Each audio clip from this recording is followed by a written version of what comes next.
بسم اللہ الرحمن الرحیم، السلام علیکم ورحمۃ اللہ وبرکاتہ۔ ابھی سے کچھ دیر پہلے میں نے محیط پیر زادہ صاحب کی ایک ویڈیو دیکھی جس میں وہ عباس عراقچی صاحب کا اسٹیٹ وزٹ کے بارے میں ذکر کر رہے تھے کہ عباس عراقچی صاحب نے جو ایک اسٹیٹ وزٹ کیا اور اس میں انہوں نے ایک فیمیل آفیشیل کے ساتھ ہینڈ شیک کرنے سے انکار کر دیا۔ تو محیط پیر زادہ صاحب کا یہ کہنا تھا کہ یہ جو عباس عراقچی صاحب کا ایکشن تھا that is to do with the Iranian government policy and nothing to do with Islam. جبکہ I want to make a big correction here کہ یہ جو انہوں نے بات کی ہے کہ this has got nothing to do with Islam، یہ بہت غلط ہے۔ اور پھر محیط پیر زادہ goes on and انہوں نے اس چیز پہ بلٹ اپ کیا جس کی وجہ سے I deem it necessary to reply to him. تو ادھر I would start with the narration of Bukhari کہ جدھر اللہ کے نبی صلی اللہ علیہ وسلم کا فرمان سامنے آتا ہے کہ حدیث نمبر ہے 4891 بخاری سے، narrated Urwa, Aisha the wife of the Prophet sallallahu alaihi wasallam said, Allah's messenger used to examine the believing woman who migrated to him in accordance with this verse. O Prophet, when believing women come to you to take oath of allegiance to you, and the verse ends in verily Allah is of forgiving, most merciful. Chapter number 60, verse number 12. Aisha said, and if any of the believing women accepted the condition assigned in the above mentioned verse, Allah's messenger would say to her, I have accepted your pledge of allegiance. He would only say that, for by Allah, his hand never touched any lady during the pledge of allegiance. He did not receive their pledge except by saying, I have accepted your pledge of allegiance for that. اسی طرح بخاری میں ایک اور روایت ہے اور اس حدیث کا نمبر ہے 7214۔ نبی کریم صلی اللہ علیہ وآلہ وسلم عورتوں سے زبانی اس آیت کے احکام کی بیعت لیتے کہ وہ اللہ کے ساتھ کسی کو شریک نہیں ٹھہرائیں گی، آخر تک بیان کیا کہ رسول اللہ صلی اللہ علیہ وآلہ وسلم کے ہاتھ نے کبھی کسی عورت کا ہاتھ نہیں چھوا سوائے اس عورت کے جو آپ کی لونڈی ہو۔ اور اسی قسم کی جو نریشنز ہیں، احادیث ہیں، وہ آپ کو دیگر احادیث کی کتب میں مل جائیں گی، جس طرح صحیح مسلم میں بھی، مسند احمد میں بھی۔ تو اب مین بات ادھر بیان کرنے کی حدیث یہ ہے کہ کیونکہ ڈاکٹر صاحب کی جو اسٹیٹمنٹ تھی یا جس طرح سے انہوں نے اپنے مقدمے کو آگے بلٹ آن کیا، تو اس سے ایک تاثر یہ ملتا ہے کہ جس طرح یہ جو ہینڈ شیک کرنا ہے مطلب فارمل سیٹنگز میں، this is okay and this is not something to be condemned, اور ان فیکٹ مطلب دا ادر وے اراؤنڈ کہ وہ یہ کہنا چاہ رہے ہیں کہ یہ جو پریکٹسز ہیں یہ بیسکلی شاید ہمارے انڈو پاک کلچر کا، اور وہ ایک بعد میں انہوں نے ایک وہ اس کو ٹرائبل انٹرپریٹیشن کے ساتھ بھی نتھی کیا کہ یہ ساری ان چیزوں کی وجہ سے اس طرح کی انٹرپریٹیشن لی گئی ہیں، جبکہ اسلام ہمیں اس طرح کا کوئی حکم نہیں دیتا۔ اب یہاں پہ یہ حدیث ہر چیز کو واضح طور پہ، اور جو بیسکلی اگر کوئی رائے ایگزسٹ بھی کرتی ہے نا کچھ علماء کے سرکلز میں جن کو شاید یہ سائٹ کر رہے ہوں، کیونکہ ویسے تو انہوں نے سائٹ تو کسی کو نہیں کیا، لیکن شاید جو آج کے اگر ماڈرن ڈے میں کچھ علماء نے ویسٹرن ممالک میں کچھ سیٹنگز میں، جس طرح یہ جو فارمل سیٹنگز ہیں، اس میں وہ کئی دفعہ کچھ رائے کا اظہار کرتے ہوئے نظر آتے ہیں کہ اگر اس طرح سے ہاتھ ملا لیا جائے تو میں بھی اس کی اجازت ہے، لیکن ایٹ دا سیم ٹائم وہ اسٹل یہ کہہ رہے ہوتے ہیں کہ پریفریبل یہی ہے کہ ہاتھ نہ ملایا جائے، یعنی کہ اصل یہی ہے کہ ہاتھ نہ ملایا جائے۔ تو اب ہم نا ذرا اس پہ غور کرتے ہیں کہ جب اللہ کے نبی صلی اللہ علیہ وآلہ وسلم کے پاس خواتین آتی ہیں اور اللہ کے نبی صلی اللہ علیہ وآلہ وسلم ان کا مردوں کا ہاتھ اپنے ہاتھ میں لے کے بیعت کرتے ہیں، لیکن عورتوں کے معاملے میں ہم یہ چیز نہیں دیکھتے، تو یہاں سے وہ جو سارے انالوجیز پیش کی جاتی ہیں نا ان کا ازالہ ہو جاتا ہے۔ کیوں؟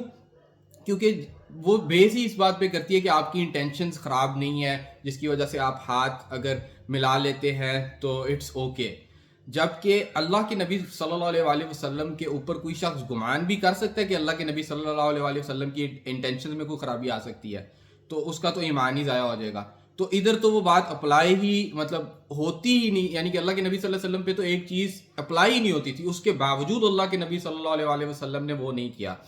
اور انفیکٹ اگر آپ دوسرے اینڈ پہ صحابیات کا بھی دیکھیں تو کون سی صحابی ہوں گی جن کی یہ خواہش نہیں ہوگی کہ وہ ایک دفعہ اللہ کے نبی صلی اللہ علیہ وسلم کے ہاتھ کو چھو لیں اور ان کے ہاتھ کا مصافحہ کر لیں، اینڈ وداؤٹ اینی مطلب میل انٹینشن، مطلب پیورسٹ آف انٹینشنز کے ساتھ وہ بھی کرنا چاہتی تھی، اور اللہ کے نبی صلی اللہ علیہ وسلم کی تو ویسے ہی انٹینشنز پیور ہیں، ٹھیک ہے۔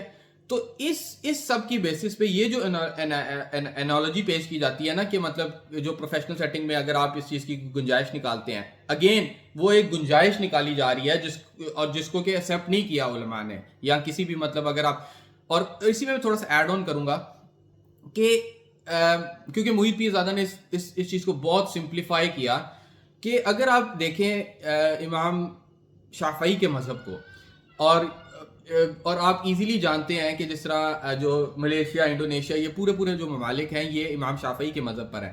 اس مذہب میں تو ایک یہاں تک کی رولنگ بھی موجود ہے کہ اگر ایک میاں بیوی وہ آپس میں صرف ایک دوسرے کے ہاتھ کو ٹچ کر لیں تو ان کا وضو بریک کر جاتا ہے. تو لیٹ الون کہ آپ ایک نامحرم کے ساتھ ہاتھ ملائیں, ٹھیک ہے. یعنی کہ میں یہ صرف اس لیے بیان کر رہا ہوں تاکہ محیط پیر زادہ صاحب کو ایک انڈرسٹینڈنگ آئے کہ یہ جو ہاتھ کا سمپلی ملانا ہے نا, یہ اتنی سمپلسٹک چیز نہیں ہے.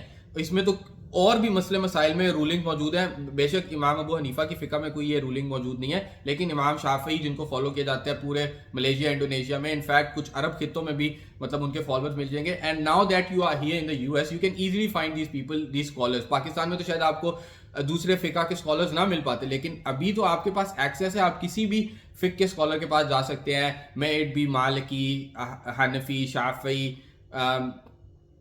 And so forth. تو کہنے کا مقصد ہے کہ یہ جو محیط پیر زادہ نے ادھر بات کی ہے اس بات کا کوئی جواز ہی نہیں ہے. اور ساتھ ہی ساتھ میں آپ کو اس ٹائم کی ریئل ٹائم لوگوں سے ایگزامپل دے دیتا ہوں, کیونکہ محیط پیر زادہ صاحب کی انڈرسٹینڈنگ سے مجھے یہ فیل ہوا کہ ان کی کہیں نہ کہیں بیک آف دا مائنڈ یہ انڈرسٹینڈنگ بھی ہے کہ this stems from the Pakistani اور the subcontinent interpretation of Islam and the tribal interpretations of Islam. جیسے کہ ہمارے پشتون معاشرے میں بہت ایک وہ کنزرویٹو سمجھا جاتا ہے ان کو کہ بڑا کنزرویٹو سا معاشرہ ہے. تو ادھر یہ بات ہے کہ اب آپ کو اس ٹائم یوٹیوب پہ آپ ایزیلی جو اس ٹائم پرومیننٹ مسلم سٹارز ہیں, لیٹس ٹاک اباؤٹ خبیب نورماگومیڈوف, وہ تو کسی پاکستانی انڈین بیک گراؤنڈ سے نہیں آ رہا, وہ ایک رشین مسلمان ہے, لیکن یو سی کہ he has never ever shaken hand with the female person جو اس کا انٹرویو کری ہے, جو بھی مطلب جس سیٹنگ میں بھی اگر کسی فیمیل ممبر کے ساتھ آف دا سوسائٹی اس کی ملاقات ہوتی ہے. اور ٹھیک اسی طرح دیگر مسلمان ایکیڈیمکس ہوں یا ایتھلیٹس ہوں, ان کی اکثر ویڈیو سامنے آ جاتی ہیں کہ ویئر دے پولائٹلی مطلب refuse to shake hand with the opposite gender. تو this is something that is very much part of Islam and not the other way around, جیسے کہ آپ نے بات کی ہے. اور ساتھ ہی ساتھ ایک اور چیز بھی مینشن کروں گا کہ یہ چیز تو یہودی مذہب میں بھی پائی جاتی ہے. انفیکٹ جو آرتھوڈاکس جیوز ہیں وہ بھی مطلب یہ ہینڈ شیک کرنے سے بالکل انکار کر دیتے ہیں ود دا اپوزٹ جینڈر, کیونکہ وہ کہتے ہیں کہ ہمارے مذہب میں بھی اس چیز کی رولنگ موجود ہے. Previous post, we learned that you cannot shake a woman's hand because you are a Hasidic Orthodox Jew and you do not touch other women. Can you give them a fist bump? No fist bump. How about an air fist bump? Yeah, an air fist bump is okay. Can you bump elbows? No. Can you give a high five? No high fives. Can you give your daughter a hug? How about your mom? Grandma? Sister? I do, but there is halachic ramifications that even say sisters in the comments. There's a level of modesty even between brothers and sisters after a certain age, but I personally do. اور in fact ایسا کرنے سے جو مسلمان یہ western ممالک میں ہوتے ہیں اور جو ایسا کرتے ہیں, بلیو اٹ اور ناٹ, جو نان مسلمس ہیں وہ اس چیز کو مطلب اس سے وہ برا نہیں مناتے ہیں. In fact they appreciate it. In fact کئی دفعہ تو یہ بات بھی سامنے آئی کہ they respect such person more because he is so loyal to his religion. تو ایٹ دا سیم ٹائم اب آپ کے جیسا ایک کیلیبر کا بندہ جو کہ اتنا پڑھا لکھا ہے, اتنا ایجوکیٹڈ ہے, اور مطلب وہ اپنے کام میں وداؤٹ ریفرنسز مطلب اپنی عام نیوز نہیں دیتا, یہاں تک کہ وہ اس پہ بھی کوشش کرتا ہے کہ جو سوشل میڈیا کے عام پلیٹ فارم سے نیوز آ رہی ہیں میں اس کے اوپر بھی مطلب اپنی جب تک پراپر تحقیق نہ ہو, جب تک مجھے ویریفائڈ نیوز نہ ملے, میں بات نہ کروں. تو آپ جیسا بندہ ایک دین کے معاملے میں مطلب اتنی سمپلسٹک سی اور اتنی ایک عجیب سی رائے دے دیتا ہے اور پھر اس پہ بلڈ آن کرتا ہے. تو that was very shocking and I actually like your work. I really respect you. I believe کہ Pakistan needs people like you, but at the same time I find it very offensive of you کہ مطلب آپ نے اس قسم کی statement دی ہے and without any knowledge. تو I would request you کہ you look into the matter, آپ اپنی ریسرچ کریں, میری بات نہ لیں آپ, لیکن آپ اپنی ریسرچ کریں. آپ کے پاس اس ٹائم ایکسیس ہے, مطلب ہر قسم کے علماء کے پاس آپ پہنچ سکتے ہیں. آپ اپنی خود سے تحقیق کریں اور پھر اس مسئلے پہ آپ مطلب آئندہ اس قسم کی کوئی بھی رائے دینے سے گریز کریں.